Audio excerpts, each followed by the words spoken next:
Una sa lahat, Vietnamese na nag-book ng ride-hailing app, ninakawan at ginahasa umano sa Parañaque. Sa pulpa sa video, ang pagsakay ng biktima sa kotse ng suspect na driver.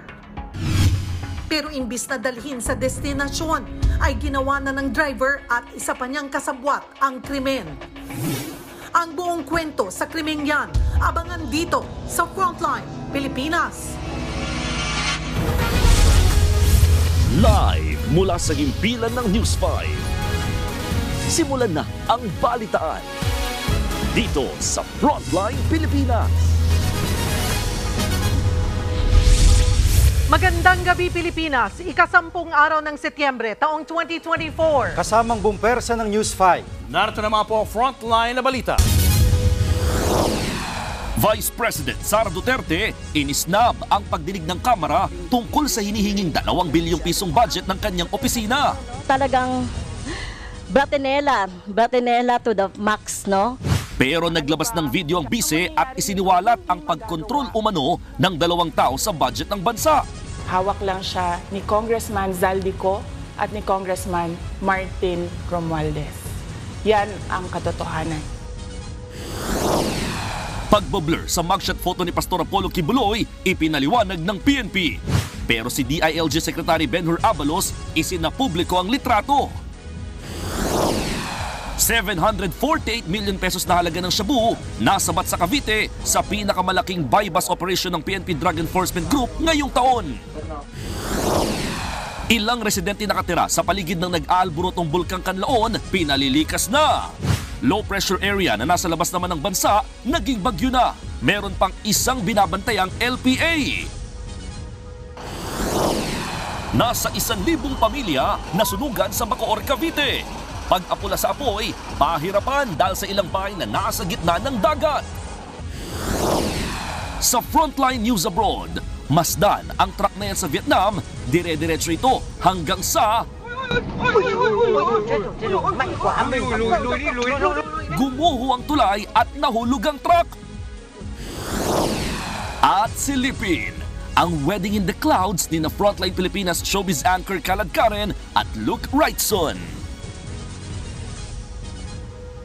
Kontrobersyal ang mga akusasyon ni Vice President Sara Duterte. Kino-control daw ni na House Speaker Martin Romualdez at Congressman Zaldico ang pondo ng bansa. Pero buwelta niko, inililihis lang ng bise ang issue para hindi siya madikdik sa kanyang mga kapalpakan bilang Education Secretary. Nasa frontline ng balitang yan, si Marian Enriquez. Ang budget ng Pilipinas ay hawak lang ng 2 tao. Hawak lang siya ni Congressman Zaldico at ni Congressman Martin Romualdez. Yan ang katotohanan. Derechahan ng pinangalanan ni Vice President Sara Duterte ang mga aniyay kumukontrol sa pondo ng bayan. Sina House Speaker Martin Romualdez at House Committee on Appropriations Chairperson Zaldico.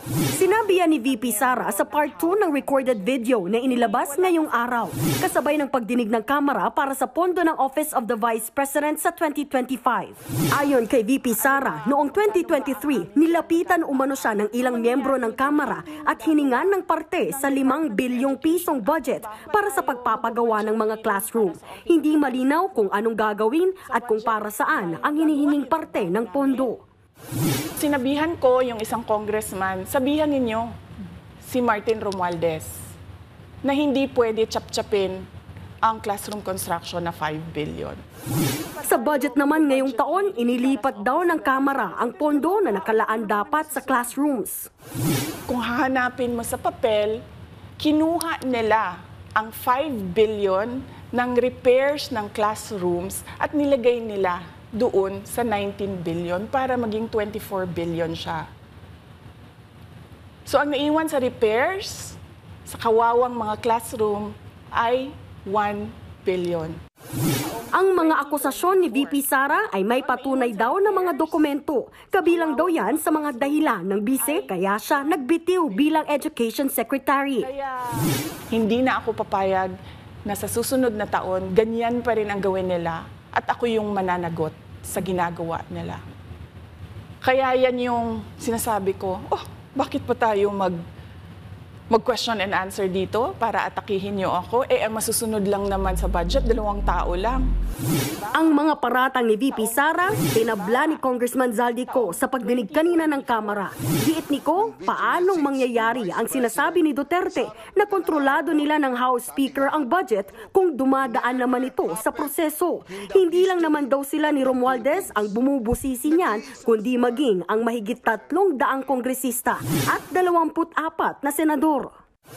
Malinaw, diversionary tactic ang video message ni VP Sara. Talaga pong tatak Duterte na yata ang pambubudol. Mula sa peking war on drugs, peking good governance, peking pagkontra sa korupsyon, at ngayon, peking sagot sa mga issue. Tulad ng tatay niya, gusto niyang ilihis ang usapin sa tunay ng isyong kinakaharap niya. Dagdag pa ni Ko, iniiba lang ni VP Sara ang usapan imbis na ipaliwanag ang kanyang budget at kung paano niyang ginastos ang pera ng bayan. Marami raw siyang isyong dapat sagutin. Ayaw niya kasing magpaliwanag.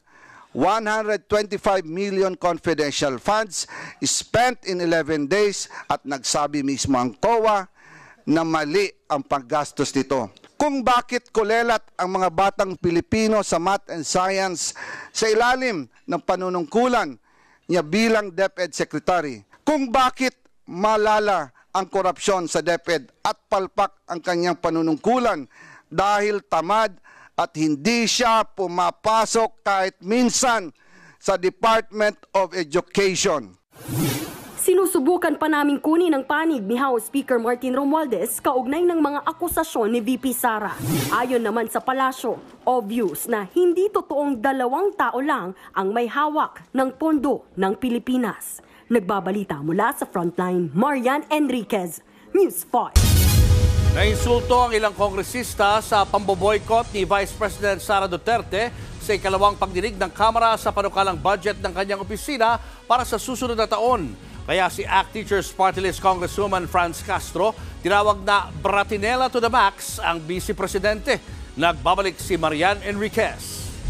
Madam Chair, Hindi sumipot si Vice President Sara Duterte at ang kahit sinong opisyal ng Office of the Vice President sa pagpapatuloy kanina ng pagdinig ng House Committee on Appropriations sa mahigit 2 bilyong piso na proposed budget ng OVP sa susunod na taon. Sa sulat na pinadala ni VP Sara sa Kamara kanina, sinabi niyang pinauubaya na nila sa desisyon ng komite ang panukalang budget nila sa 2025. Dahil nasabi na raw niya ang kanyang posisyon sa mga issue sa kanyang opening statement noong unang pagdinig. Pero ang hindi pagsipot ng bise kanina, tinawag na pangiinsulto ng ilang kongresista. Pagboboykot ito, Madam Chair, dahil wala pang akong natatandaan na ahensya ng gobyerno o executive branch na binoykot ang Kongreso. Talagang Bratinela to the max. she may not like our questions last hearing, Madam Chair. She may not like being questioned about the OVP expenses. She may not like sitting with us here in the House. But Madam Chair, she is accountable to the people and she has this sworn duty to the Constitution, being the head of the agency, to be here. To the rescue naman ang ilang kaalyado ng mga Duterte na sinasagip Party List Representative Rodante Marcoleta at Davao City 3rd District Representative Isidro Ungab.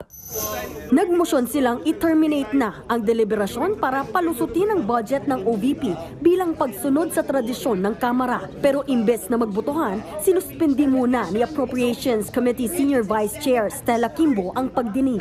Dito na lalong nagalit si Marcoleta. Are we not already respecting a tradition well kept by this House? Respect tradition. This question never happened before. It did not happen before. Now, ang tanong ko po, ba't nangyari po nung nakaraan, nangyayari na naman ngayon? We are talking of the office, not the person. Motion was introduced. You may not like the person. You may not like her presence here. But you have to respect the office of the Vice President. That is all. Because that is guided by the tradition. Goodbye, parliamentary courtesy. Wala na tayong parliamentary courtesy. Next hearings.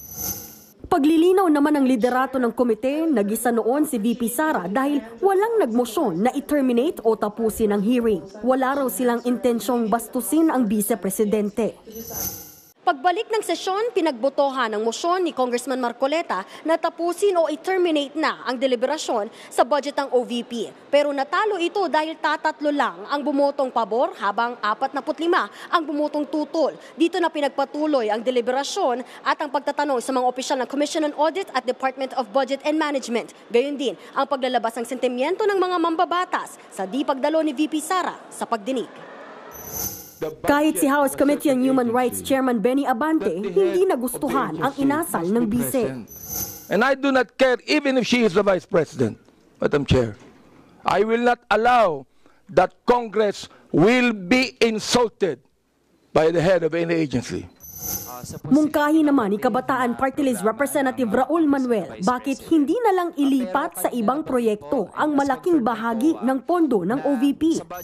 Total po niyan is 1.9 billion. So kung ganun, Madam Chair, that we will significantly slash the OVP budget for 2025, merong matitira na around 128 million, Madam Chair. Yun na lang, total naman pala ay mabuti pa na sa ibang ahensya na dumiretso yung ating mga kababayan for services. Lumabas din sa pagdinig na hindi pa pala sinasagot ng opisina ni VP Sara ang Commission on Audit tungkol sa sinita nitong paggastos sa 73 million pesos na bahagi ng confidential funds ng OVP noon pang 2022. Dahil sa kaliwat ka ng mga tanong, muling ipinagpaliban ang diskusyon sa budget ng OVP. Itutuloy ito sa plenaryo sa kondisyong babawasan na lang ang panukalang pondo o ibibinbin muna ito. Nagbabalita mula sa Frontline, Marian Enriquez, News 5. Eksklusibong pinakita sa News 5 ang magiging selda dapat ni Pastor Apollo Kibuloy at 4 niyang kapwa-akusado kung ililipat sila sa New Quezon City Jail. Pero may paglilinaw ang PNP tungkol sa kustodiya ni na Pastor Kibuloy. Live mula sa Camp Crame, sa Frontline balitang yan, si Mon Gualvez. Mon, saan ba mapupunta sina Pastor Kibuloy at iba pang akusado? Jiggy, hindi natuloy ang paglipat sa New Quezon City Jail sa Payatas para dun sana i-detain sina Pastor Apollo Kibuloy at 4 niyang kapwa-akusado. At gaya na sinabi mo, may paglilinaw din ng PNP patungkol naman doon sa hindi nila pagpapakita ng mukha ni na Kibuloy at iba pa sa mga mugshots maging sa pagharap nila sa media kahapon. Ito ang itsura ng isa sa mga selda ng New Quezon City Jail sa Payatas na eksklusibong ipinasilip sa News 5 kung saan dapat ikukulong si Pastor Apollo Kibuloy at 4 niyang kapwa-akusado. Kasunod yan ng utos ng Quezon City Regional Trial Court na ilipat sina Kibuloy sa New Quezon City Jail. Gate ng BJMP, walang VIP treatment na ibibigay kay Kibuloy kung ikukulong siya rito. Pero ang paglilipat sa kanya, hindi na natuloy. Sabi kasi ng PNP-CIDG, may utos din ng Pasig RTC kung saan nakahain ng qualified human trafficking case laban kina Kibuloy na PNP ang magbabantay sa kanila. Yung kaso po nila sa Pasig po ay non-bailable po. So we don't want to run the risk na ilipat po sila doon po sa QC po tapos mag-bail po sila at wala na pong control po doon yung PNP. We just have to really harmonize po itong mga court orders po na ito. Tungkol naman sa hiling ng kampo ni Kibuloy na house arrest o kaya ilipat sa kustodiya ng Armed Forces of the Philippines, kinontra yan ng PNP. Kung ang security ang pag-uusapan ay napaka-secure ng Camp Crame. Marami na po tayong hinaus dyan ng mga high profile individuals at personalities at wala naman pong nangyari. So kung health concern ay napakalapit po ng PNP General Hospital. Anytime po ay po pwede pong silang i-address po doon at we could even put in place kung yung ambulance po na malapit po doon, kung sa tingin nila na talagang nakikita natin na kailangan pa. Nang iharap kahapon si Kibuloy sa media, balot na balot siya at hindi rin ipinakita ang kanyang muka. Dahil dyan, marami ang nagtatanong kung si Pastor Kibuloy nga ba talaga ang ipinresenta kahapon. Pero paliwanag ng PNP, kampo ng pastor ang nag-request na takpan ang kanilang muka. Gusto rin nating maipakita na ito, physical, pinakita natin sa kanila pero kailangan natin respetohin yung kanilang request na takpan yung kanilang mukha. I can assure you, itataya ko po yung serbisyo ko na sila po yun. Ang pagbublur naman sa mugshots ng mga akusado, desisyon na raw ng PNP. Bagamat sila ay hinuli because of alleged involvement sa isang particular crime, they still enjoy the presumption of innocence until proven otherwise po. Pero ilang araw matapos sumuko si Kibuloy, inilabas naman ni Interior Secretary Benhur Abalos ang mugshots nila nang walang blur o takip. Wala pang reaksyon tungkol dito ang kampo ni Kibuloy. Sa ngayon, inihahanda na ng PNP ang pag-aay nila ng reklamong obstruction of justice sa mga nagtangkaro pumigil sa pagkakaresto kina Kibuloy. Handa naman daw ang PNP na harapin sakaling sampahan din sila ng kaso sa mga sinasabing nasira sa compound ng Kingdom of Jesus Christ sa kasagsagan ng paghahanap kay Kibuloy. Kinumpirma rin nilang may mga individual na makakatanggap ng reward dahil sa pagtulong nila sa paghahanap sa pastor. Pero nang tanungin kung sino, yung ating mga informante, which we really cannot reveal kung sino po sila at ilang po sila because manganganib po yung kanilang buhay. So pag-uusapan pa po yan kung sino-sino po yung entitled po sa reward. Pero miyembro po sila ng KJC? I cannot confirm that po, sir. Sa record naman ng PNP, bukod sa mga abogado ni Kibuloy, bumisita rin sa pastor si Attorney Salvador Panelo. Sabi naman ni Panelo, magkaibigan kasi sila ni Kibuloy. At pinapasinungalingan niya yung sinasabi na siya inaresto. Sabi niya nung una palang punta nila, kung naging maayos ang pagpunta nila ron, talagang nag-iisip na akong mag-surrender. Pero ang problema, sabi niya, masyado silang marakas, masyadong mayabang to si Torre. O kaya na-complicate. Handa raw si Kibuloy na harapin ang mga kaso. Jiggy, sa ngayon pinapayagan naman ang mga gustong bumisita kina Pastor Apollo Kibuloy sa PNP Custodial Center, pero limitado lamang muna ito sa kanyang mga abogado at kanilang pamilya ng Martes hanggang Linggo mula alas 8 ng umaga hanggang alas 5 ng hapon. Kasunod dito, patuloy naman nakikipag-ugnayan ng PNP CIDG sa DOJ, kaugnay naman sa magkahiwalay na schedule ng arraignment na mangyayari naman sa Biyernes, lalo't magkasabay ito sa dalawang korte. Jiggy. Maraming salamat, Mon Gualvez. Korte na raw ang magdedesisyon kung saang kustodiya dapat mapunta si Pastor Apollo Kibuloy. Sinabi yan sa Armed Forces of the Philippines matapos ihayag ng kampo ni Kibuloy ang plano nilang maghain ng motion sa korte para sa AFP na lang ikulong ang pastor. Kung sakali, handa naman ang AFP sa paghawak ng mga high-profile cases gaya ng kay Kibuloy. Pero nauna nang sinabi ng Department of National Defense na tutol silang ilipat sa AFP ang kustodiya ng pastor. Hindi raw militar ang tamang ahensya na dapat humawak sa mga humaharap sa kasong kriminal. Sa ibang balita, nasa 1,000 pamilya ang nasunugan sa Bacoor, Cavite. Nahirapan sa pag-apula ang mga bombero dahil sa dami ng mga nakaharang na residente sa daan. Nasa frontline ng balitang yan si Gary De Leon. Malayo pa lang, kita na ang makapal na usok sa sunog na sumiklab sa barangay Kanluran, Longos sa Bacoor, Cavite. Pasado alas 11 ng umaga nang magsimula ang sunog, napatakbo raw ang maraming residente na nabigla sa bilis ng pagkalat ng apoy. Nagulat na ako, nagsisigawan yung tao, may sunog yun. Taranta na yung mga tao, yung bilis na apoy. Tapos laki na apoy? Oo, yung halos kawawa yung iba, wala talaga na salba. Nahirapan daw ang mga bumbero sa dami ng mga nakaharang na residenteng nagkukumahog kumalis. Hindi makapaglatag ng hose, makipot yung lugar. So nagkaroon ng difficulty on our part sa pag-layout ng mga hose.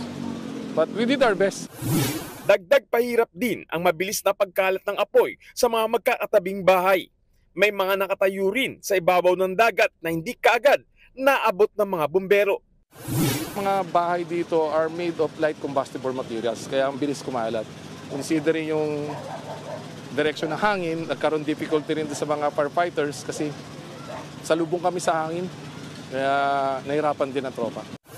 Dahil sa tindi ng apoy, nag-zero visibility na ang lugar na to ng Longos dito sa Cavite. Kaya naman bigla na lamang sinarado itong kalsada para bigyan ng daan yung mga taong lumilikas at mga bomberong handang sumaklolo sa mga nasunugan.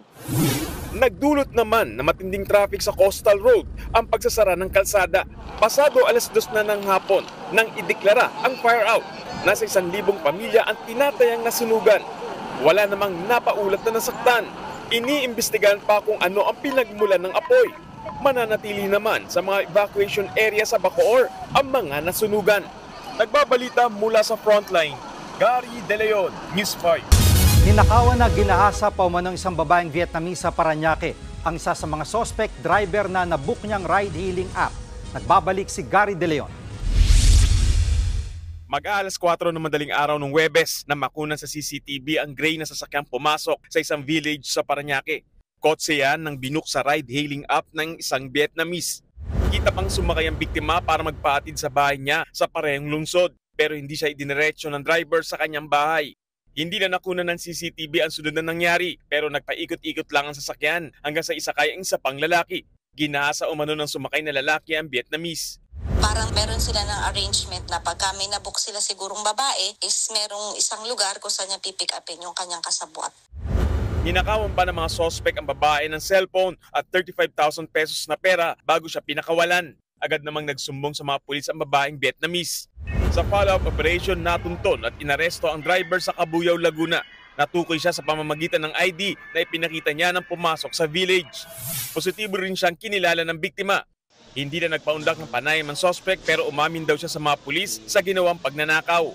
Aminado siya dun sa krimen na nagawa nila nung kanyang kasabwat, pero syempre hindi niya inamin yung tungkol sa panggagahasa. Ayon na rin naman doon sa victim natin, yun lang sumakay ang ng rape sa kanya.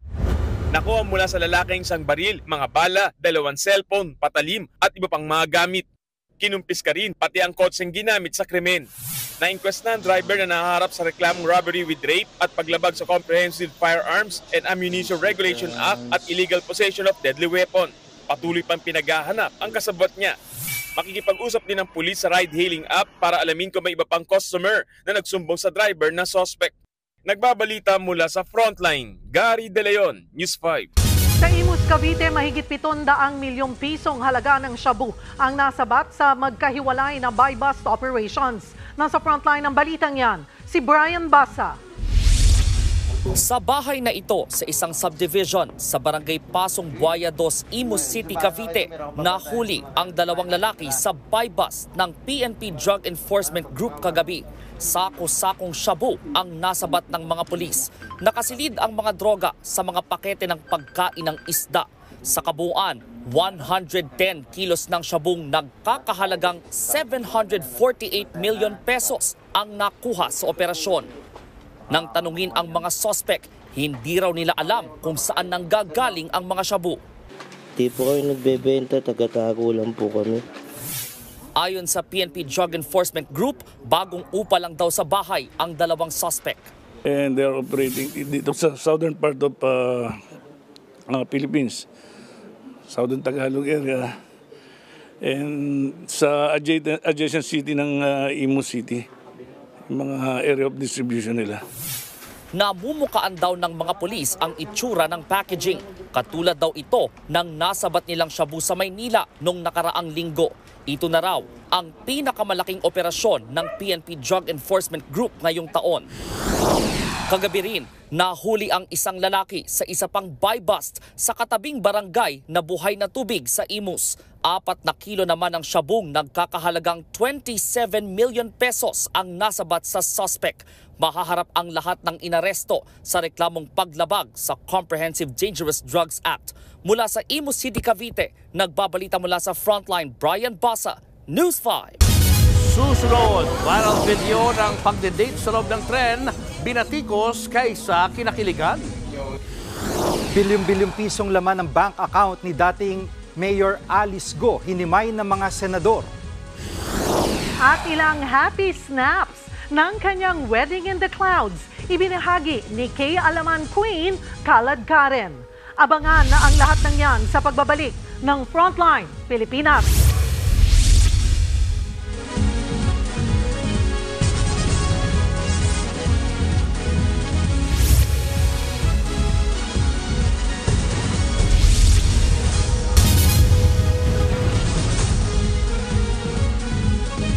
Mga kapatid, Julius Babaw po, nasa Middle East o saan mang dako ka ng mundo, manatiling may alam at may pakialam sa mga mainit na balita dito sa ating bansa. Simulan po natin ang bawat araw sa tuloy-tuloy na balitaan sa Frontline.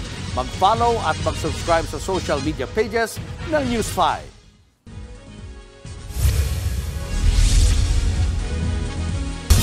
For the content ang random dinner date ng isang lalaki sa loob ng tren ng LRT. Pero hindi naman yan nagustuhan ng ilan, lalo't bawal po ito. Instant viral ang video na yan ng content creator na si Trion Cuentos. At ang content niya, tatabi siya sa pasaherong babae ng LRT sa kabiglang magsiset up ng lamesa, candle, baso at plato. Sa isang punto, naglabas pa siya ng cupcake at binuksan ito, pero hindi naman kinain. Sa isa pang hiwalay na video, makikita rin sinaway na siya ng gwardya ng tren. Pero ang caption niya, sa susunod na biyahe na lang.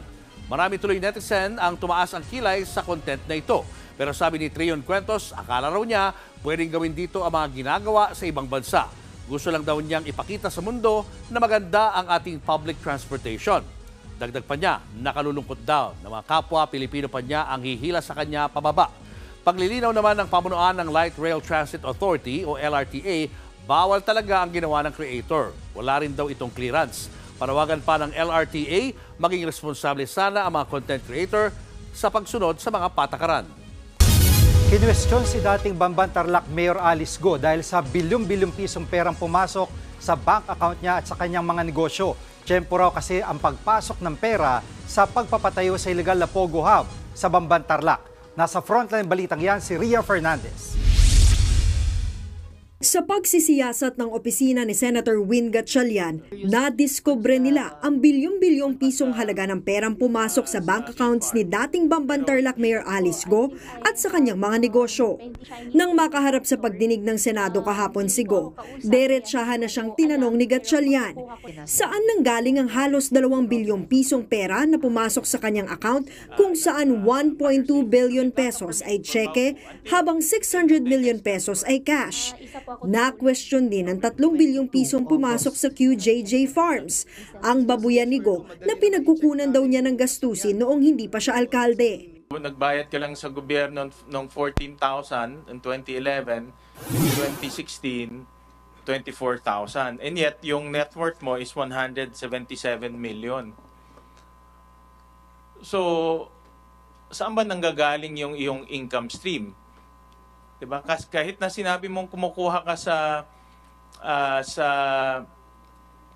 QJJ farm, pero yung QJJ farm naman at very least, at the very most nga 91,000 lang yung kita. Saan ka kumukuha ng iyong pangbili ng mga assets mo?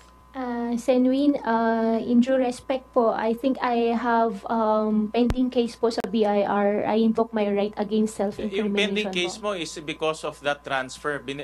Allegedly, nagbenta ka ng shares mo from Baufulan to Mr. Jack And AMLAC po. And I have pending case din po sa AMLAC. No, but this has nothing to do with AMLAC. Kung susumahin daw ang halaga ng mga naihulog na pera sa bank accounts ni Go at sa QJJ Farm, malapit ito sa estimated amount na 6.1 billion pesos na halaga ng pagpapatayo sa ni-raid na Pogo sa Bamban. Dagdag pa ni Gatchalian, galing daw sa QJJ Farms ang bahagi ng ipinambayad ng Baufulan Development sa Howley Builders at Maxier Construction Supply. Kapag titignan mo rin yung timing, 2017, 2018, 2019, lahat to eksakto kung kailan pinatayo yung Bamban Pogo Hub. Yung pera ay might be used in Pogo. Mache-check nyo rin po, wala pong Pogo related po na pera if ever po. At saka even po sa mga contractor po, wala pong any transactions po. Kung hindi po ako nagkakamali, nagkumpisa po yung Pogo Hub po sa Bamban po year 2019 kasi Yes, pandemic year. Correct. Yeah, Pero wala po akong Pogo business po at wala rin po akong pinatayo. Hindi rin daw sigurado si Go kung ang kasosyo niya noon sa Baofu na si Wang Ziyang na pugante sa China ang nagpondo sa Bamban Pogo Hub. Kumbinsido naman si Gatchalian na may koneksyon talaga si Go sa ni-raid na Pogo Hub. Siya raw kasi mismo ang nagbayad ng kuryente nito noon. Magpapatuloy ang pagdinig sa Pogo sa susunod na Martes ayon sa tanggapan ni Senator Risa Ontiveros. Mariin namang tinutulan ng mga senador ang hiling na executive session ni Go. The only thing that could convince me to conduct an executive session is when she could provide concrete proof of the existence of threats in her life. We owe it to the public. Remember, niloko na tayo nitong pugante nito. Sabi naman ni Ontiveros na chairperson ng komite sa Senado na nagsasagawa ng pagdinig sa mga iligal na Pogo, wala raw siyang nakikitang rason para payagan ng executive session. Hindi raw kasi masabi ni Go ang katotohanan tungkol sa kanyang pagkatao. Hamon niya kay Go, magpakatotoo muna sa susunod na pagdinig at baka sakaling pagbigyan nila ang hiling niyang executive session. Nagbabalita mula sa Frontline, Ria Fernandez, News 5. Lubog sa baha kagabi ang ilang barangay sa Davao City dahil sa malakas na ulan. Abot hanggang tuhod ang baha sa National Highway sa Barangay Matina Crossing. Ganyan din kataas ang tubig sa Barangay Santo Niño kaya naglakad sa baha ang mga residente. Dulot daw ng localized thunderstorms ang ulan sa Davao City. Ang low pressure area naman sa labas ng Philippine Area of Responsibility tuluyan ng naging bagyo. Ang trough o extension ng bagyo ang magdadala ng pag-ulan sa Caraga at Davao Region. Posible raw itong pumasok ng PAR pagdating ng Huwebes. Tatawagin itong bagyong Ferdy. Ang LPA naman na binabantayan ng Pag-asa, lumabas na rin ng PAR. Sa ngayon, hanging habagat ang magpapaulan sa ilang bahagi ng bansa.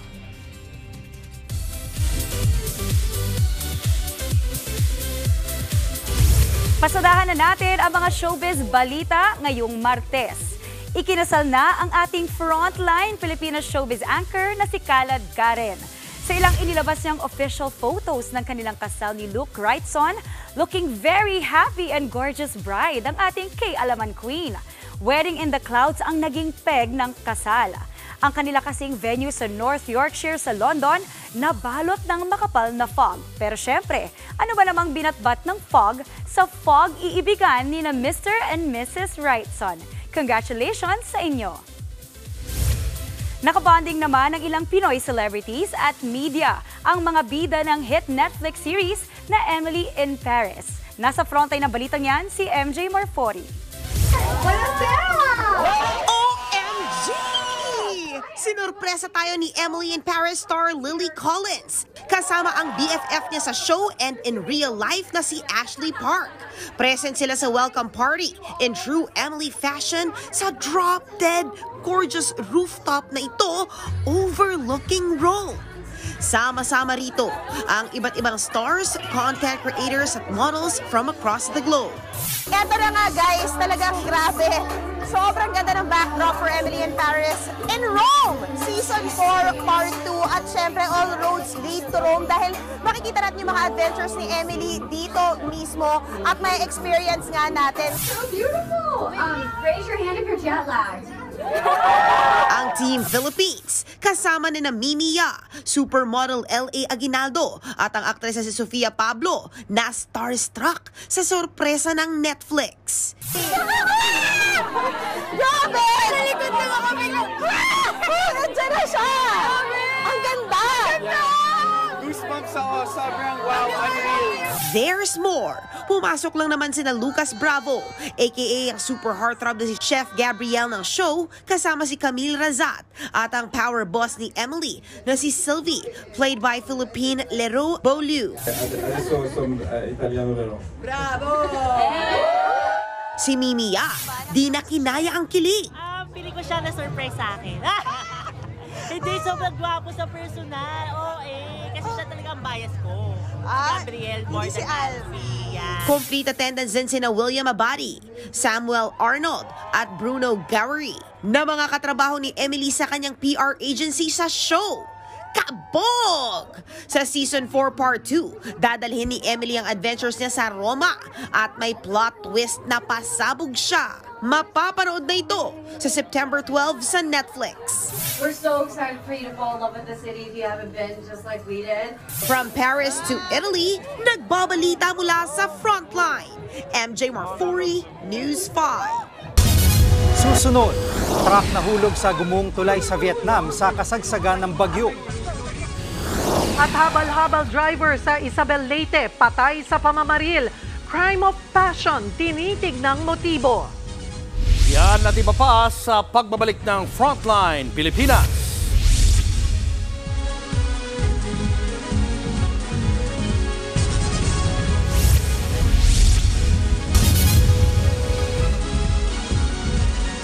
Mga kapatid, Julius Babaw po.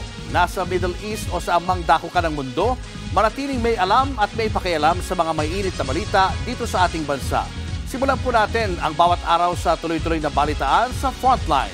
Mag-follow at mag-subscribe sa social media pages ng News 5.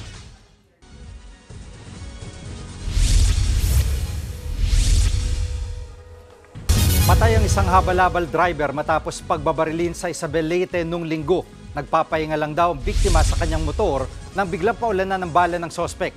Tumakas agad ang gunman pero sumuko rin kalaunan.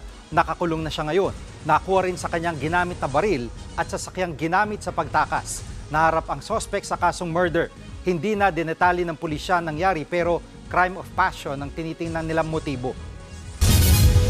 Iniutos na ang mandatory evacuation sa mga nakatira sa paligid ng nag-aalborotong bulkang Canlaon sa Negros Island. Sa video na ito, makikita ang makapal na usok na lumalabas sa bunganga ng bulkan. Nananatili sa Alert Level 2 ang Canlaon. Ibig sabihin, 5 barangay na sa 4-kilometer radius permanent danger zone ang sapilitan ng pinalilikas. Kinansila rin ang mga klase sa Canlaon City at La Castellana sa Negros Occidental.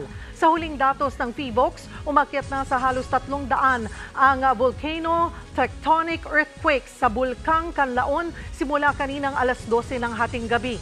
Naramdaman ang intensity 2 sa ilang barangay sa Canlaon City. Pumalo rin daw sa halos 10,000 tonelada ang ibinubuga nitong sulfur dioxide. Pinakamataas daw ito ngayong araw o ngayong taon. Susunod, sa poll sa dashcam video, tulay sa Vietnam, biglang gumuho sa pananalasa ng bagyong Yagi. At voice actor ni Darth Vader ng Star Wars na si James Earl Jones pumanaw na. Tutok lang mga kapatid, magbabalik pa ang Frontline Pilipinas.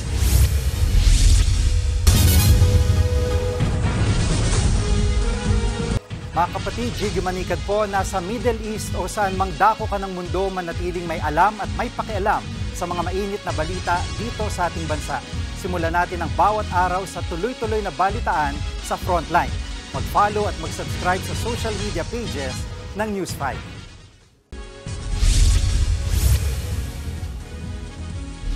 Pansamantalang sinara sa mga turista ang Virgin Islands sa Bohol. Kasunod yan ang nag-viral na video ng pag-vandalize sa mga coral reef. Sa utos ng Protected Area Management Board ng DENR, kanselado rin ang mga water-based activities. Papayagan lamang ang mga bangka na dumaraan papuntang Balikasag Island at ang fish cage operation sa isla. Noong nakarang linggo, pinost ng gobernador ang video ng ilang turista na sinusulatan ang mga coral habang nagdadiving. May impormasyon na raw ang lokal na pamahalaan sa mga taong sangkot sa vandalism.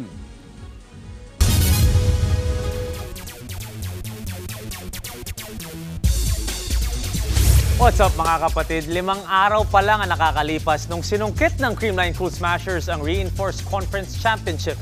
Balik finals na naman ang koponan para sa Grand Slam opportunity.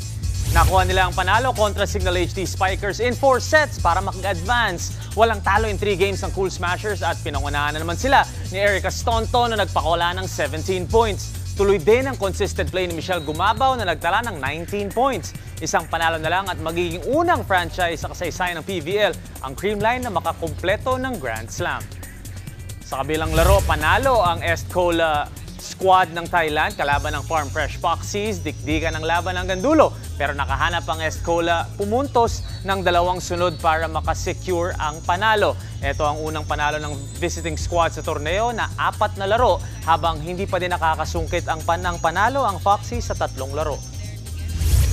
Sa ibang volleyball news, ni-report na kahit nakakuha na ng Japanese citizenship si Jaja Santiago, na ngayon ay kilala na as Sachi Minoa, hindi pa din siya makakalaro para sa Japanese national team dahil sa FIVB rule.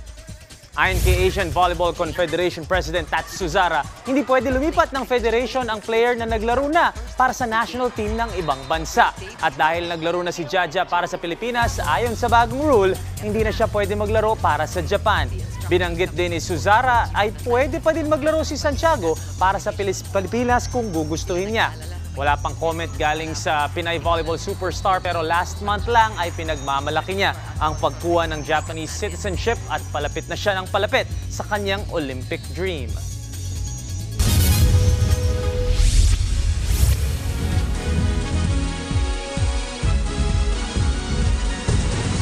Mga kapatid, Jig Manikad po, nasa Middle East o saan mang dako ka ng mundo manatiling may alam at may pakialam sa mga mainit na balita dito sa ating bansa. Simulan natin ang bawat araw sa tuloy-tuloy na balitaan sa Frontline.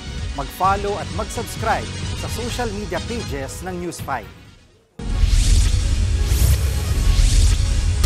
Sumuko na sa National Bureau of Investigation si dating Iloilo City Mayor Jed Patrick Mabilog matapos ang 7 taong pagtatago. Ayon sa NBI, kahapon pa nagpahiwatig ang dating alkalde na gusto na niyang sumuko.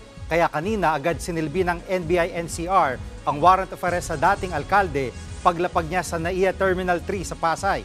Matagal nang wanted sa kasong katiwalian at paglabag sa Code of Conduct and Ethical Standards si Mabilog. Pero tumakas siya pa-abroad noong 2017 matapos pangalanan ni dating Pangulong Duterte na sangkot umano sa illegal na droga. Nakakuha siya ng political asylum sa Amerika bago nagpa siyang bumalik ulit sa bansa.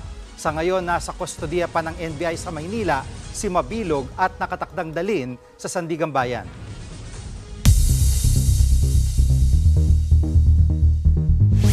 Sa Frontline News Abroad, nakuha na ng video ang pagguho ng tulay sa Pho Do Province sa Vietnam. Sa kuha ng dashcam, makikita ang truck na papasok ng tulay nang bigla itong gumuho. Nahulog naman sa ilog ang truck at iba pang sasakyan. 4 na ang nasagip habang 13 ang nawawala. Ang pagkasira ng tulay ay bunsod ng malakas na hangin at ulang dala ng bagyong Yagi o Enteng.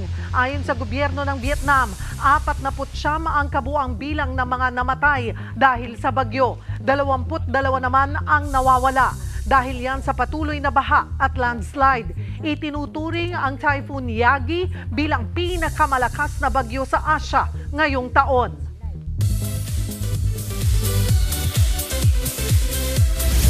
Pumanaw na sa edad na 73 ang iconic star na si James Earl Jones. Sa ilang local reports, sinabing pumanaw si James Earl sa kanyang tahanan sa Dutchess County sa New York sa Amerika. Ayon na rin ito sa kanyang agent. Wala namang detalye kung ano ang dahilan ng kanyang pagpanaw. Pero bago ito, matagal din niyang ininda ang sakit na diabetes. Pinakanakilala si James Earl sa kanyang pagboses sa ilang classic film, gaya ng Lion King bilang Mufasa at Star Wars bilang si Darth Vader. Don't turn your back on me, Scar. You are more than what you have become. Take it away! I am your father. Idiniin naman ni Pamilya Sagrado star Kyle Echari na mahal nila ni Andrea Brillantes ang isa't isa. Pero paglilinaw ni Kyle in different ways nga lang. Sa isang panayam, sinabi niyang espesyal sa kanya si Andrea, lalo't tuloy-tuloy ang suporta nila sa isa't isa. Ang mahalaga raw, ngayon masaya sila ay very good friends. Say pa ni Kyle, wala siyang girlfriend ngayon at nakapokus lang muna sa kanyang career. Nanindigan ang Senado na dapat sa kanila ibinigay ang kustodiya kay dating Bamban Tarlac Mayor Alice Guo imbes na ipinaaresto ng korte sa Tarlac. Ayon naman sa Department of Justice, maling korte ang isinampahan ng reklamo ng ombudsman. Nasa frontline ng balitang yan, si Camille Samonte. Kung mga senador ang tatanungin, kumbinsido silang sa Senado dapat ibigay ang kustodiya kay dating Bamban Tarlac Mayor Alice Guo. Sa pagdinig kahapon, yan ang ipinunto ni Senate Majority Leader Francis Tolentino. Anya, malinaw sa panuntunan ng Office of the Court Administrator ng Korte Suprema na dapat inihahain ang lahat ng kaso laban sa isang government official sa susunod na judicial region mula sa lugar kung saan siya nag-oopisina. Ibig sabihin, kung taga-Tarlac si Guo, hindi dapat sa Capas Regional Trial Court isinampa ang 2 counts ng graft laban sa dating alkalde. Kung susundin ang panuntunan, pasok dito ang Pangasinan, Nueva Vizcaya at sa Valenzuela sa Metro Manila na siyang pinakamalalapit na regional trial court na pwedeng ihain sana ang reklamo. Pero hindi pwede sa Pangasinan dahil nauugnay si Guo kay Suwal Mayor Dong Kalugay. Masyado rin daw malayo kung sa Nueva Vizcaya. Kaya sabi ni Tolentino, dapat sa Valenzuela na lang sana isinampa ng ombudsman ang kaso kay Guo. Sinukat ko rin po yung pinakamalapit na makakatulong. Tinutulungan na natin lahat dito. Ang pinakamalapit po is Valenzuela City, Metro Manila, which is 95 to 100 kilometers away from Capas. So pag titingnan po natin, as we speak, 2:20 p.m., iisa na lang po ang natitirang warrant of arrest na valid. The warrant of arrest coming from the Senate. Nang maaresto si Alice Go sa Indonesia, sa Senado siya dapat unang dadalhin dahil sa arrest order na inilabas noong July 13 matapos ilang beses na hindi dumalo sa mga pagdinig tungkol sa Pogo. Ito rin ang pinagbasehan ng otoridad para maaresto siya sa Indonesia. Pero ilang oras bago maiuwi si Go sa bansa, naglabas naman ng arrest warrant ang Regional Trial Court sa Capas, Tarlac, kaya siya dinala sa PNP Custodial Center. Paliwanag naman ng DILG, maaaring isinampa ng ombudsman ang kaso sa korte sa Tarlac dahil nasibak na bilang alkalde si Go nang ihain ang reklamo. Kaya susulat daw si Senator Risa Hontiveros sa Capas RTC Branch 109 at sa ombudsman para mas bigyang linaw kung kaninong kustodiya talaga dapat mapunta si Go. Until we get some quick answers from those two good bodies na maaring gumabay sa atin. Otherwise, Miss Alice will remain in PNP custody. Until this legal issue is decided, we will respect the judiciary. Kung Department of Justice naman ang tatanungin, malinaw na sa Sandigan Bayan dapat kinasuhan si Go. Para nagkamali yata yung mga prosecutors ng ombudsman, i-file yan sa Tarlac kasi salary grade 30 si Alice Go. And 26 and above dapat sa ombudsman na yan, tsaka Sandigan Bayan. Sa kabila nito, nanindigan naman ang abogado ng dating alkalde na dapat korte ang humawak sa kaso. Iginiit din nilang walang planong magpiyansa si Go dahil mananatili rin naman daw siya sa kulungan. Although I agree that executive, judiciary, and legislative are co-equal now, pero with respect to the custody of criminal cases, courts will always have priority. Nagbabalita mula sa Frontline, Camille Samonte, News 5. Sinampahan ng reklamong qualified trafficking sa Department of Justice si Cassandra Ong at mahigit 50 pang akusado kaugnay ng ni-raid na Pogo Hub sa Porac, Pampanga. Kasama ring humarap sa DOJ kanina ang ilang Chinese na sa pilitang pinagtrabaho sa Pogo. Nagbabalik si Camille Samonte. Nagdungo mismo sa Department of Justice kanina ang 10 Chinese at 4 na Pinoy na ito para magsampa ng reklamo laban sa ni-raid na Pogo Hub ng Lucky South 99 sa Porac, Pampanga noong Hunyo. Mga biktima raw sila ng human trafficking na sa pilitang pinagtrabaho sa nasabing Pogo Hub. Kaya kasama ang PNP, CIDG at Presidential Anti-Organized Crime Commission o PAOK kanina. Nagsampa sila ng reklamong qualified human trafficking laban kina Cassandra Leong at sa 53 pang opisyal at incorporator ng Whirlwind at Lucky South 99. Una nang itinanggi ni Cassandra Ong sa pagdinig sa Kamara na parte siya ng Pogo. Anya, incorporator siya ng Whirlwind Corporation at taga-ayos lang ng mga papeles at lisensya ng Lucky South 99. Pero sa investigasyon ng DOJ, lumalabas na iisang kumpanya lang daw talaga ang Whirlwind at Lucky South. Lumalabas sa ebidensya na pinatakbo niya ang Lucky South 99. Lagi niyang sinasabi na wala siyang pinalaman sa Lucky South 99, sa ano lang siya, sa Whirlwind, doon sa lesser company. Kumbaga, ang negosyo lang niya, ang trabaho lang niya ay magpaupa. Pero ang team naman, ang investigative team namin, ay hindi binigyan ng pansin yung depensa na yan. No? Para sa kanila, iisa lang, ang Lucky South 99 at ang Whirlwind Corporation. Ayon pa sa PAOK, kilala raw talaga ang Lucky South 99 bilang sindikatong dumudukot ng mga Chinese na nababaon sa utang sa mga kasino. Ang modus nila, ibaon sa utang ang kanilang biktima sa kapuwersahang pagtrabahuhin sa Porac kapag hindi nakapagbayad. Meron kasing grupo talaga ng Chinese group na kidnappers po talaga. Mga loan sharks na sa mga casinos dito sa Metro Manila, tapos tinitingnan nila kung sino vulnerable para pautangin, then ibibenta nila ng higit pa doon sa pagkakautang doon sa mga Pogo. Yung isa dong Chinese, Pinautang ng 450,000 nata, nagmadyong ng 3 gabi, natalo. Nung natalo, hindi na makabayad, diniretso na siya sa Lucky South. Bukod kay Cassandra Leong, dawit din sa reklamong isinampa sa DOJ kanina, sina Warren Wu na incorporator ng Whirlwind at si Zhang Ji na dating presidente ng Lucky South Outsourcing. Silang dalawa raw ang tumulong sa grupo ni dating Bamban Mayor Alice Go sa pag-book ng mga hotel nang magtago sila sa Indonesia. Damay din sa reklamo ang corporate secretary ng Lucky South na si Ronaldin Baterna at Dennis Cunanan na tumatayong representative din ng Lucky South. Giit ng DOJ, may mga kaso pa na isasampa laban kina Ong dahil malinaw na sangkot sa krimen ang negosyo ng Lucky South 99 at Whirlwind Corporation. Matatandaan na kasama rin si Ong sa reklamong money laundering na isinampa laban kay Alice Go.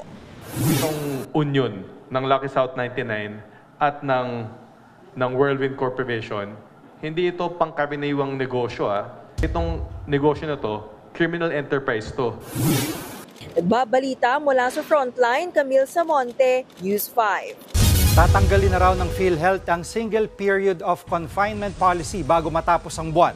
Mismong si PhilHealth President and CEO Emmanuel Ledesma ang nangako niyan kanina sa Senado. Sa ilalim ng single period of confinement policy, isang beses lang sasagutin ng PhilHealth ang hospital bill ng isang pasyenteng na-admit sa parehong sakit sa loob ng 70 araw. Ayon kay Senator Bongo, unfair at illogical ang policy na iyan. Tiniyak din niyang hindi mapapako ang pangako ng PhilHealth. Mapigilan ba natin magkasakit? Nangako po kayo na tatanggalin niyo po itong single period confinement policy. Yung single period of confinement? Yan. Before the end of September, tanggal na yung single confinement policy. Yes po.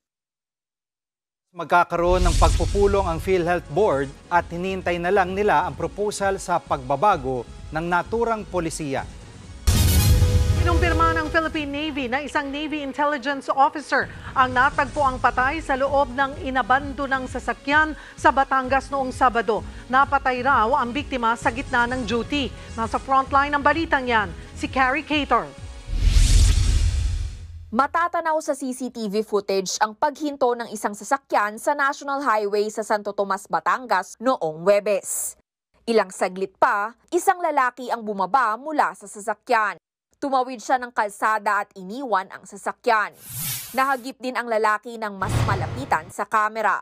Napansin naman ng mga residente, magdamag nang nakaparada ang sasakyan, kaya agad itong itinimbre sa mga otoridad. Nang buksan ng mga pulis ang sasakyan, tumambad sa kanila ang bangkay ng isang lalaki. Nakita natin doon sa sasakyan, may mga dugo. Then nakataod po siya, then sa likod po parang medyo may sugat po na sa bandang likuran niya. Ngayong araw, kinumpirma ng militar na miyembro ng Philippine Navy ang natagpo ang biktima. He's an intelligence specialist. He's a seaman. He's currently assigned with the Naval Intelligence and Security Force, where he died in line of duty. He was performing his duty as an intelligence specialist when that unfortunate incident happened. Tumanggi namang pangalanan ng Philippine Navy ang kanilang tauhan na namatay sa gitna ng duty.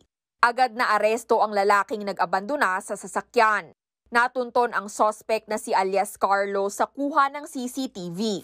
Ayon sa PNP, sumakay ang suspect ng jeep papunta sa kanyang bahay sa Calamba, Laguna matapos iwan ang sasakyan. Bukod sa kanya, nadakip din ng mga pulis ang kasabwat umano sa krimen na si alias J. Maril. Na-recover sa mga sospek ang isang baril, mga bala at kotse. Nakakulong sila sa Santo Tomas Police Station pero tumanggi silang magsalita. Isa sa ilalim naman sa autopsy ang bangkay ng Navy officer habang patuloy na inaalam ang motibo sa krimen. Nagbabalita mula sa Frontline, Carrie Cator, News 5. Sinalakay ng NBI ang isang kondo sa Pasay kung saan ginagawa ang online na pambubugaw. Sa operasyon ng Biyernes, nasagip ang 27 babaeng binubugaw online. Arestado naman ang 10 sospek, kabilang ang 6 na Chinese at 4 na Pinoy. Nakumpiska rin ang kaun-kaung condom at sex toys. Ayon sa NBI, may online group chat daw ang grupo para ibugaw ang mga biktima. Parokyano raw nila ay mga Chinese. Sinampahan ng reklamong qualified human trafficking ang mga sospek. Sinita ang kotseng nakikonvoy sa ambulansya matapos dumaan sa EDSA busway. lisensya sir, pasuyo sir lisensya, tsaka ORCR. Pinapa-address po namin kayo kasi po may mga bus po natin dito. Kasi sabi ko, yun yung kasama ko, yun yung mama ko. Bawal po kayo dito ma'am. Kahit po yung mama nyo, yung sasakyan nyo po, bawal po dito madami. Sa video na kuha kanina sa southbound lane ng EDSA Guadalupe, makikitang tauhan ng SICT na hininga ng lisensya at ORCR ang driver ng kotse. Pero ang ginang nasakay ng kotse nagmatigas at ginit na sinusundan ng ambulansya kung saan nakasakay ang kanyang nanay. Naglabas pa ng cellphone ng ginang para videohan ng sumita. Matagal na nakatigil ang kotse sa busway kaya nantala ang biyahe ng mga bus. Sa uli, inisyuhan ng temporary operator's permit ang driver para sa disregarding traffic sign at reckless driving.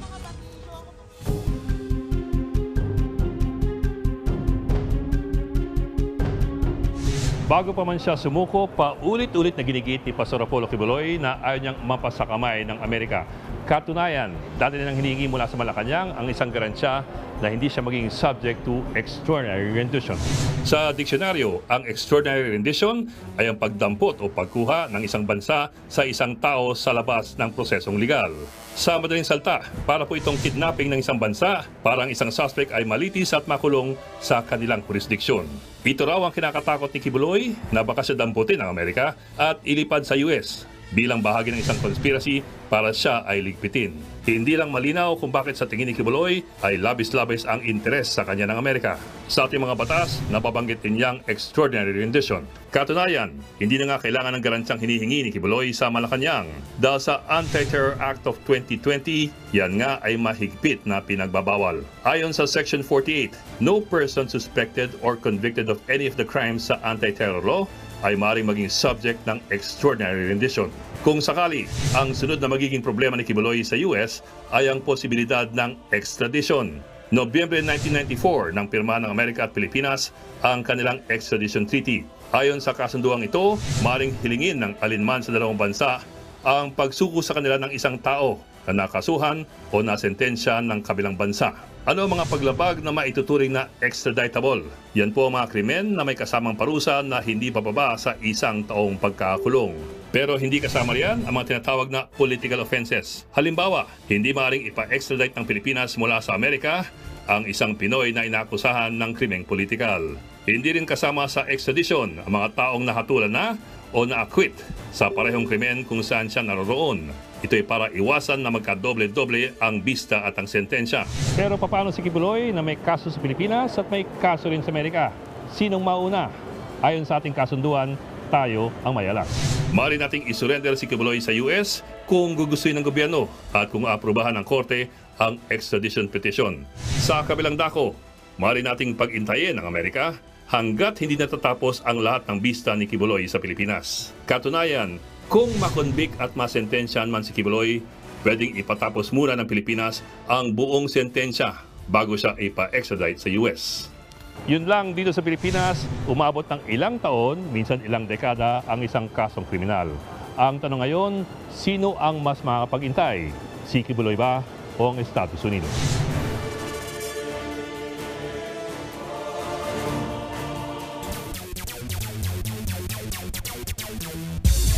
Mga kapatid, bawi agad sa nakaraang talo nila ang Rain or Shine Elasto Painters at pinatumba ang Phoenix Fuel Masters 122-107. Dumin sa fourth quarter sina Gian Mamuyak at Adrian Nocum para masecure ang panalo. Tuloy din ang magandang laro ni import Aaron Fuller para pangunahan ang kupunan sa 5-1 record. Ang Phoenix naman patuloy na hinahanap ang kanilang unang panalo sa panibagong season. Sa billiards history para kay Rubilen Amit at siya ang unang Pinay na manalo ng World 9-Ball Championship. Nasungkit niya ang titulo pagkatapos ng kanyang solid 3-1 win kontra former champion Chen Ximing ng China. Siniguro ng Pinay na makapitalize ang mga mali ng kanyang kalaban at dinagdagan niya ang kanyang trophy collection. At hindi lang yan mga kapatid, mag-uwi pa siya ng $50,000 o 2.7 million pesos.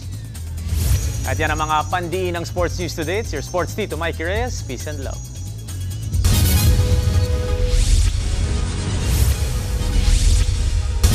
Mga kapatid, Cheryl Cosim po. Nasa Estados Unidos, Canada o saan mang dako ka ng mundo, manatiling may alam at may pakialam sa mga mainit na balita dito sa ating bansa. Simulan natin ang bawat araw sa tuloy-tuloy na balitaan sa Frontline. Mag-follow at mag-subscribe sa social media pages ng News 5.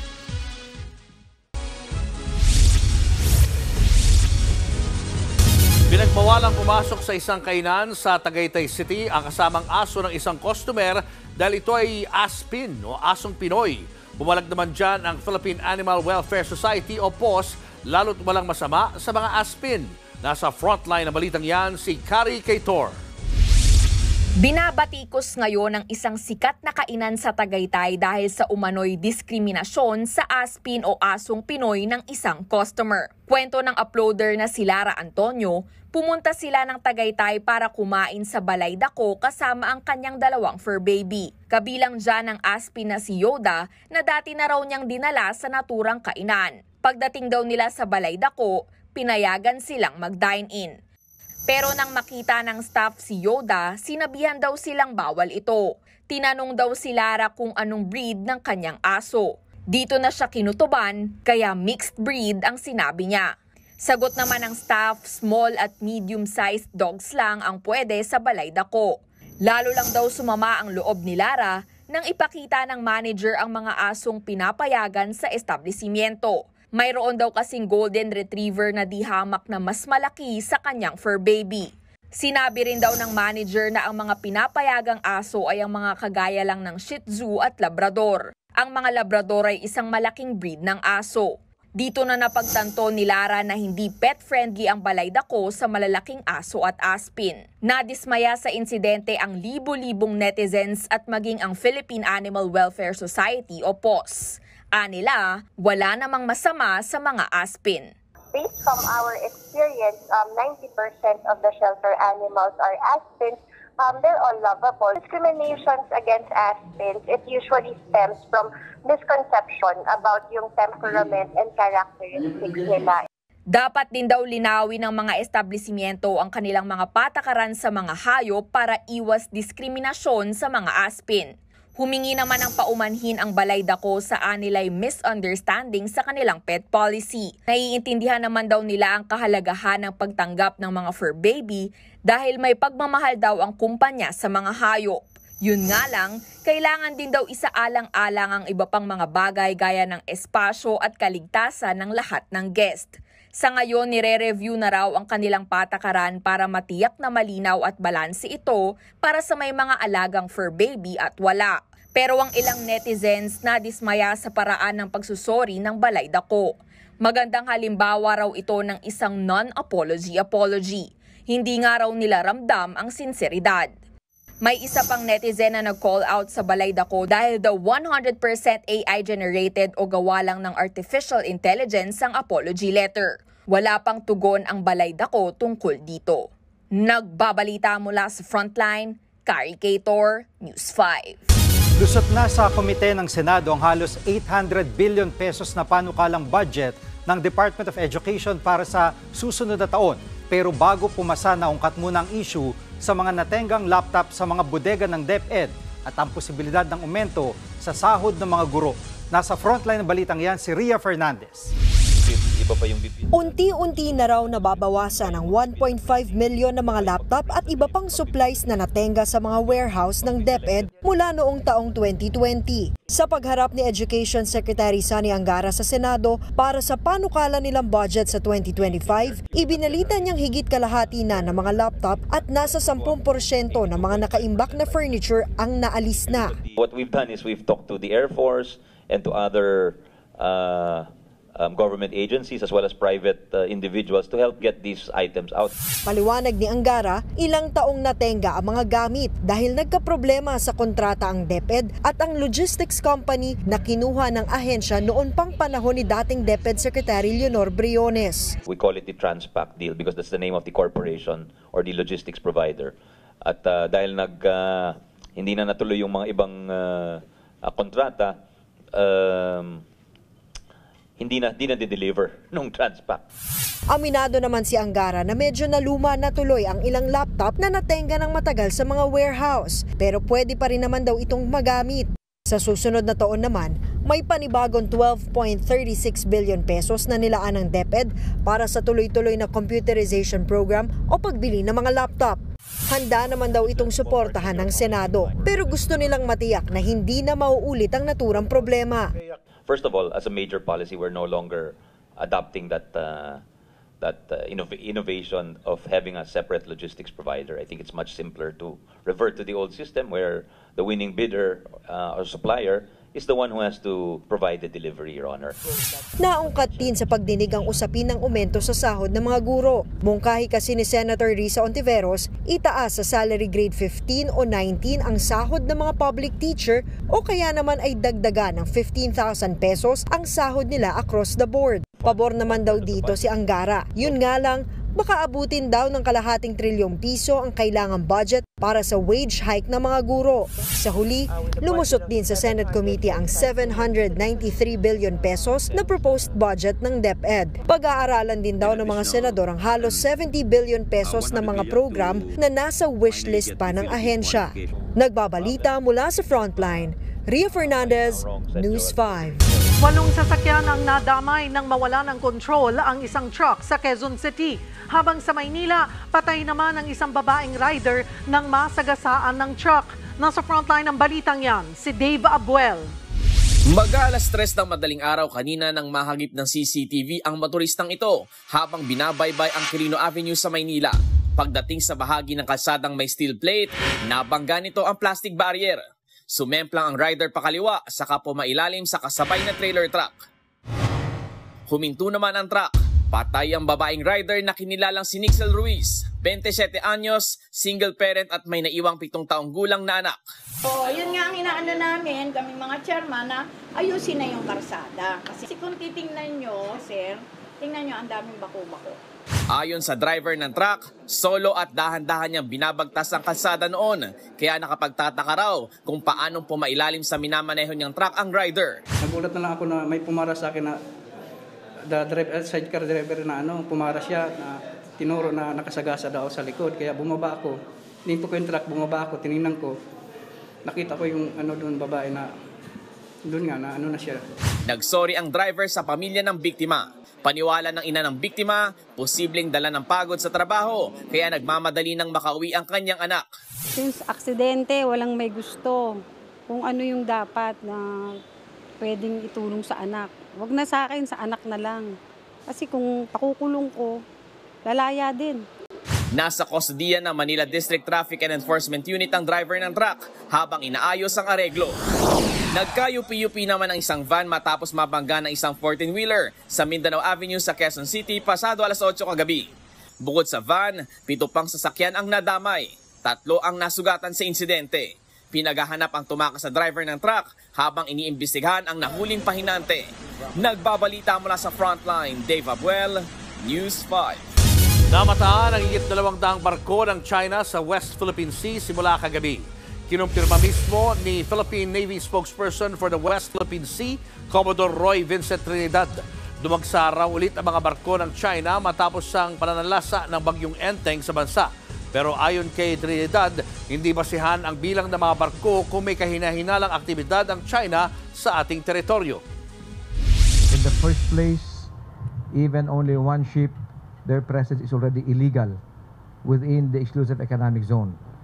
It just so happened that because of our extra attention given to Sabina Shoal, the maritime militia numbers have also increased, focusing on Sabina Shoal. Iginit ni Pangulong Bongbong Marcos na walang pamumulitika sa pamamahagi ng 129 na ambulansya sa iba't ibang lugar sa bansa. Bilang dati ring gobernador, sinabi ni Pangulong Marcos na alam niya kung paano paboran ng mga opisyal ang kanilang kaalyado kapag namamahagi ng gamit sa mga bayan. Pero dapat raw ay wala itong bahid ng anumang kulay o pamumulitika. 87 bayan at lungsod sa Calabarzon ang nakatanggap ng ambulansya. 25 sa Bicol at mayroon din sa Central Luzon, Cordillera at Cagayan Valley. Nagkakahalaga ng 2.1 million pesos ang bawat ambulansya. Dagdag pa ni PBBM, prioridad ang pagpapaigting sa healthcare system lalo na sa mga malalayong probinsya at liblib na lugar. Pagka pinag-uusapan ng ambulansya, healthcare na yan. Buhay na ng tao yan. Dapat wag nang pinupolitika yan. Hindi naman dapat pinupolitika ang healthcare system natin. Palitan na natin yan at tingnan natin lang. Hindi na kung sino ang mga magkakampi, kung sino mga kaalyado.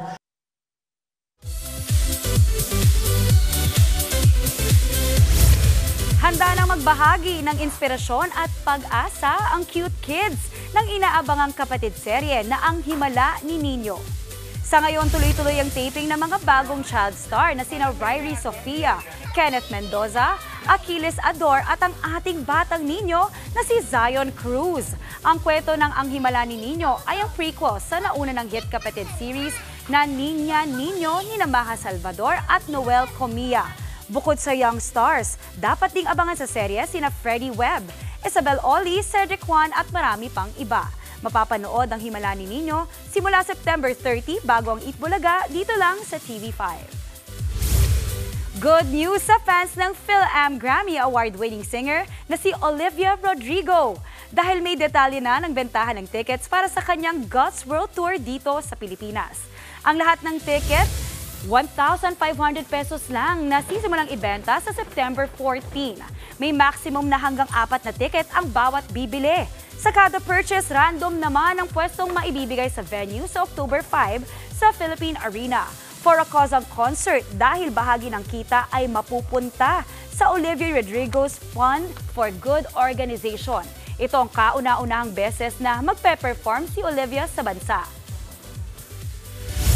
At yan ang showbiz updates natin ngayong Tuesday. Ako po, si Maui David. Talaga, sold out na kagad yung ticket. Narinig ko, ayoko magbigay ng bad news, pero medyo mabenta yung ticket. 1.5. 1.5. Tapos, pero random lang. Kung saan, ano yung maibigay sa yung ticket, yun yung seat mo. Parking ticket, no? Tito Bay kita. Parking ticket. Mas mahal pa yung parking ticket yata. Pero alam mo, maraming fans yan si Olivia Rodrigo. Filipino, no? Filipino siya. It's for a good cause. Yeah, I love Kaya that. naman tangkilikin po natin, pero kahit gusto nating tangkilikin, mukhang tangkilik na tangkilik na. Again, ano ha? Batiin natin si Jervy. Totoo na to. This is Wrightson. Jervy Wrightson. Yeah, at ang ganda ng picture. Oo, sabi ko nga, kahit wala kami dyan, ramdam namin sa mga yung hair photos niya, mo. naapakan ko yung hair niya dito. Ano kaya gagamitin niya apelido rito sa frontline? Wrightson. Wrightson na. Mrs. Wrightson. Khaled Karen Wrightson. Abangan natin. May mga pagbabago sa kanyang pangalan. At yan ang mga balita at impormasyong dapat nyo malaman sa araw na ito. Mga balita para sa may alam at may pakialam. Kami ang inyong mga kasangga sa Frontline Pilipinas.